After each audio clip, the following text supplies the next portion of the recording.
You are listening to an episode of The Witch Doctor, a serial fiction podcast based in the Fallen Cycle universe. Written and read by Equanimous Rex. Edited by James Curcio. You can find more episodes at equanimousrex.com or fallencycle.com. And now, The Witch Doctor. Episode 6. Sorry to have bothered you, ma'am. The door slammed. Artemis looked down at the tiny, wild rose-colored shoe in her hand. Am I going nuts? She worried, but no, the coloration was unmistakable. Granted, the material the shoe was made of seemed odd, its style was perplexing, but there was no doubt in her mind it was a local product. Wild roses wilted and died within a day of being plucked, no matter what anyone did to preserve them.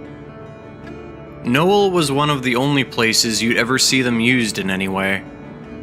Each of the nearby resettlements, Stafford and Exeter, had been abandoned a few years now, hadn't persisted like Noel. For endless miles, there was nothing but forest, wilting or vibrant depending on which side of the river you stood.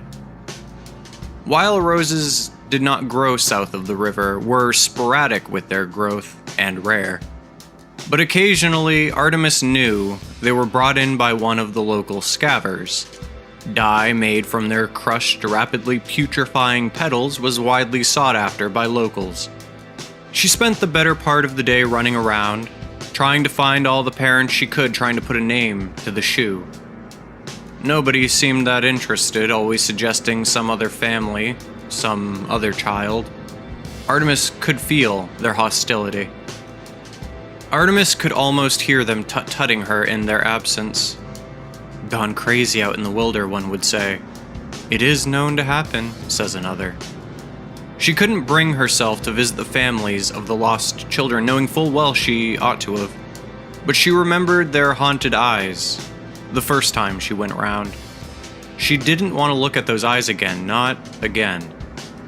But now, stupid, she scolded herself. You should have gone to see them first.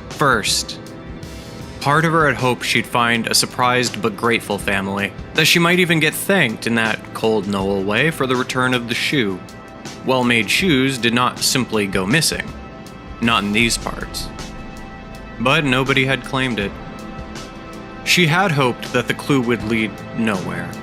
She felt guilty for it, but it was true all the same. Nothing would be solved.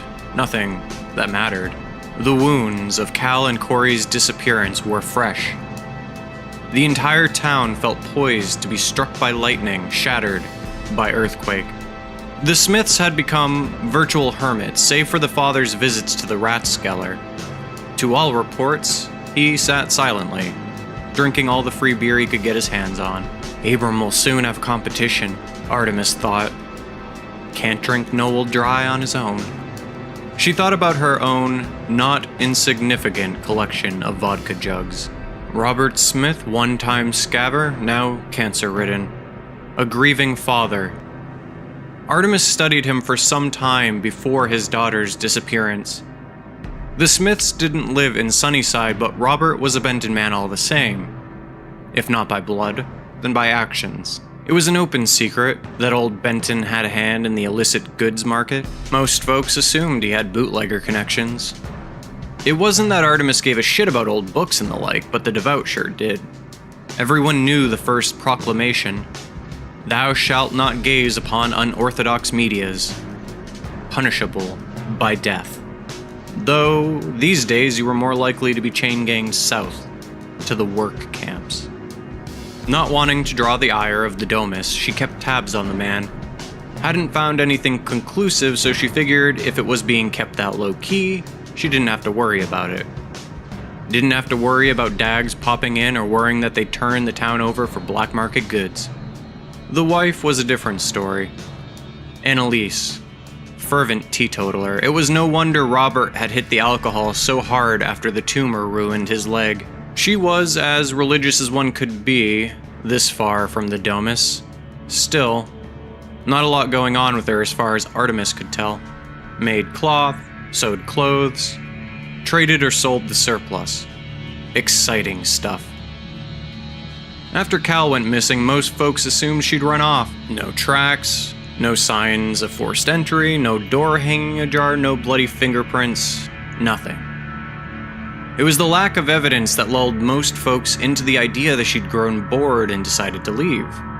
Wouldn't be the first time some kid thought warnings were hogwash, opted to know better, then gotten themselves killed. But it had rained. When Artemis first inspected around the Smith household, the sky had wept as though in sympathy with the parents. If there were tracks, they were gone. It had been easy to shrug and get on with her life. It wasn't as if the townsfolk were clamoring to have her investigate anyway. She wasn't born here in Noel, and hadn't resettled either. Not really. She would always be a foreigner. Part of her resented their commonality, their common sense, common way of thinking, and deference to commonly accepted truisms. The territories demanded simplicity if a constant struggle to survive could be called simple. But Artemis always thought it made the resettlers a bit simple themselves. No, that's not it, she thought. People in general. People in general love their simple stories. How many times had she seen one of them shrug off some tragedy with a fairy tale? A story written into existence at the dawn of time? Words about the Lord Father reaping what he sowed. Empty noises. Nobody wanted complexity, mystery. It scared them, but it didn't scare Artemis. She knew that the world was far from simple. For 3 months, she had searched the wilder for signs, for any signs at all of those children. She grasped at thin air, trying to manhandle some clue out of the wilder. All she'd gotten was phantoms and spider silk. Seemed easier to let it go. Then Corey went missing. Carl Benton had not been easy to work with. Artemis hadn't seen him since his youngest had gone missing. Former youngest. He refused all of her requests to inspect the premises and assured her that his men were more than capable. His men. The confident prick. The shoe had to belong to someone. She looked at it as she walked away from yet another house. The sun was starting to fall behind the trees, casting light that turned their leaves an unnatural shade of pink. Artemis didn't think she'd get anywhere with Carl Benton. She headed over to the Smith's residence instead. The conversation had been short, though far from sweet. They never left the front steps of the house. Not mincing her words, Annalise said the shoe didn't belong to her daughter, and furthermore they did not want company. Robert yelled something incomprehensible from within the house, and Mrs. Smith had closed the door. Her slight smile as the door shut lingered in the sheriff's mind. Sheriff, right. Artemis touched a hand to the space on her hat the badge had been for years. Sheriffs do not exist, everybody knows that. The devout protect us now. She spat on the ground and walked down Main Street towards the Rathskeller. The shoe still lacked an owner. The Rathskeller was nearly empty when Artemis arrived. A few regulars sat at the bar, scavers and drunks nursing drinks. Abram curled on the floor in one corner, head bobbing, snores rumbling. She spotted the vendor the administrator had bribed, the same one who'd accused Abram of trying to cheat him out of his liquor, drinking with several other convoy men at a table. They laughed and joked boisterously, oblivious to her approach. Artemis saw one of them sporting her badge on his chest. Finders keepers, that's what he said to me. She saw no daggermen in the Rathskeller, which surprised her somewhat. She figured it had to do with the robed man. Maybe they were being audited, maybe their tax haul had come up short lately, so the Domus had sent someone to babysit them. Either way, Artemis was glad they were making themselves scarce. Taking off her campaign hat, she set it on the bar next to one of the elderly drinkers, a man she knew only as Red. "Watch that for me, will you?" she said, not looking at him as he passed. "You," Artemis pointed at the trader who wore her badge, the unlikely shoe salesman. All at once, the table's occupants turned to look at her, grins still plastered over their sweaty faces. Her quarry's eyes were glazed, and it took a moment for him to realize who she was without the hat. "Oh, you, He pointed to the badge. "Guess I'm the sheriff around these parts now, huh?" The other traders laughed at this, one spilling his beer on the floor. Artemis walked around the table, getting up close. The man shrunk back somewhat, then puffed up his chest in response, when he realized how this might look to his friends. "I don't want no trouble, fair's fair, solid square, we traded." Artemis smiled at him and raised her hands. "I'm not here to complain, nothing like that." She slowly dragged a chair over from an unoccupied table. It screamed the entire way. They watched silently. Finally, she sat down next to him. "It just gets so boring in this rat shit town. I was hoping you fellas knew how to treat a lady." She grabbed one of the cups of beer from the table. The convoy men were too sluggish to stop her. She threw it back in a few gulps, slamming the cup against the table. The men cheered. When she walked out the back door with the vendor, she almost felt bad. She let him touch her, knowing to feign just the right amount of resistance. The sun had set, the twilight fading fast, moon already bright above them. He mumbled and swayed and seemed as happy to grab her arm as her breasts. She scanned the alley and saw that they were alone. It took one solid punch to send him tumbling to the ground. Artemis dropped with him, mounted him, and wrapped her incredibly strong legs around him in a crushing grip. When he went to scream, she threw a handful of dirt into his mouth. The man gagged, and she closed her hand around his throat, just hard enough.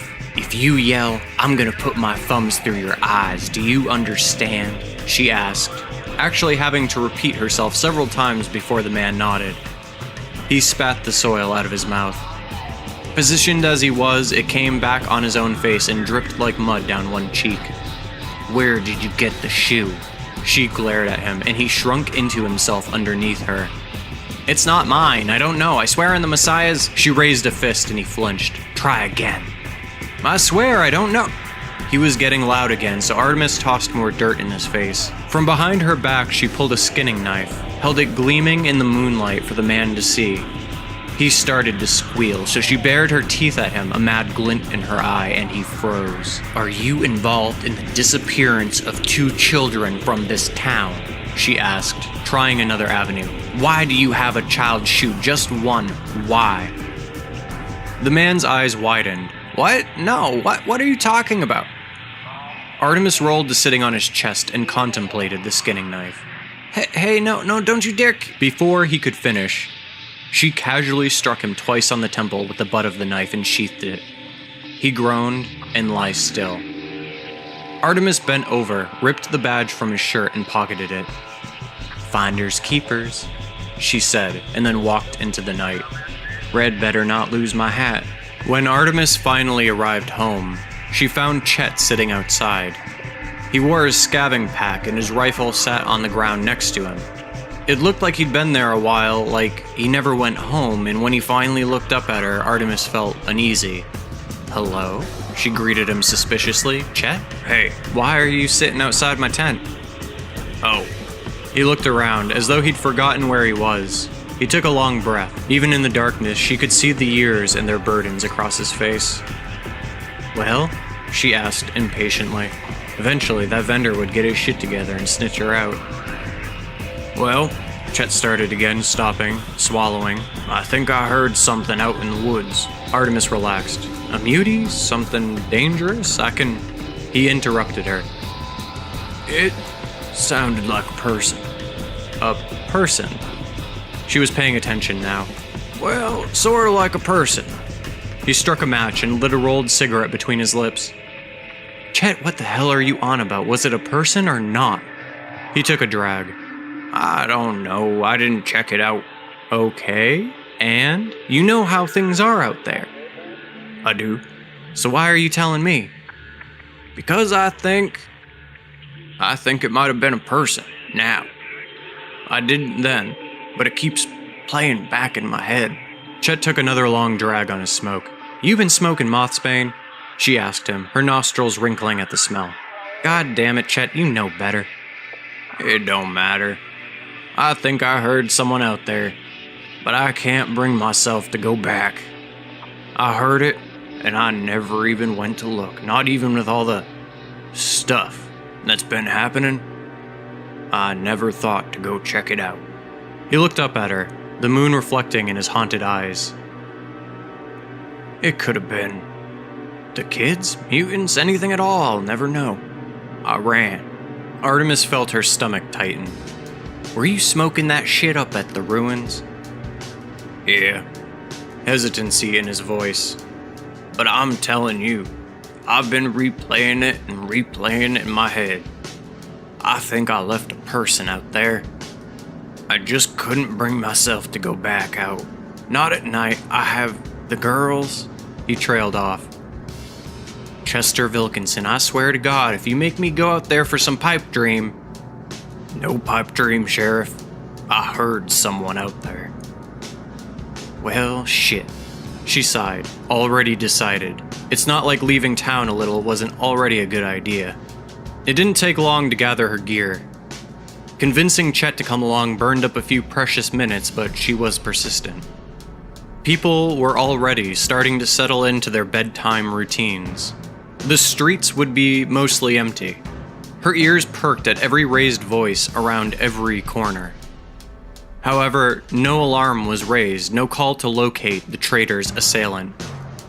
"Maybe I killed him," she thought suddenly. Stupid Artie, stupid fucking Artie. It would be just like her to have killed him. Chet warned Artemis as if the whole thing had been his idea. "Keep to the wall and be quiet about it. We don't need the Dags finding out about this because this ain't Dag business anyway. So we don't need those sons of bitches getting involved." Tacit agreement was almost telepathically communicated as they disappeared into the brush. They needed to do this one on their own. Hey folks, it's me, Equanimous Rex. You just listened to episode 6 of The Witch Doctor. Thanks for joining us again this week. I hope you enjoyed the podcast. If you're interested in joining the Witch Doctor team via your patronage, consider tossing a few bucks into the cyber jar at patreon.com/witchdoc. If you become a patron, you can get rewards such as a unique and magnificently well-made enamel pin of the show's logo, addition to a patrons-only Facebook group or Discord chat admin by myself, and access to hours of old audio content. You can find all this and more at patreon.com/witchdoc. The Witch Doctor is part of a transmedia collaborative project called the Fallen Cycle Mythos. The Mythos includes original music, books, comics, and a lot of other stuff is in the works. If you like The Witch Doctor, consider perusing some of our other projects. You can find all current Fallen Cycle projects at fallencycle.com. Such projects include a sneak peek at the in-production illustrated novel Tales from When I Had a Face. Written by James Curcio with art by Amanda Zalvatron, P. Emerson Williams, Alexei Andreev, and James Curcio. This existential fairy tale is told for those of us who may have grown up but still remember the uncertainty of a world steeped in the occult logic of dreams. The music in this episode was created by James Curcio, P. Emerson Williams, and Scott Landis. If you liked what you heard, check out the Fallen Cycle Bandcamp at fallencycle.bandcamp.com and P. Emerson Williams Panic Machine at digital.panicmachine.com.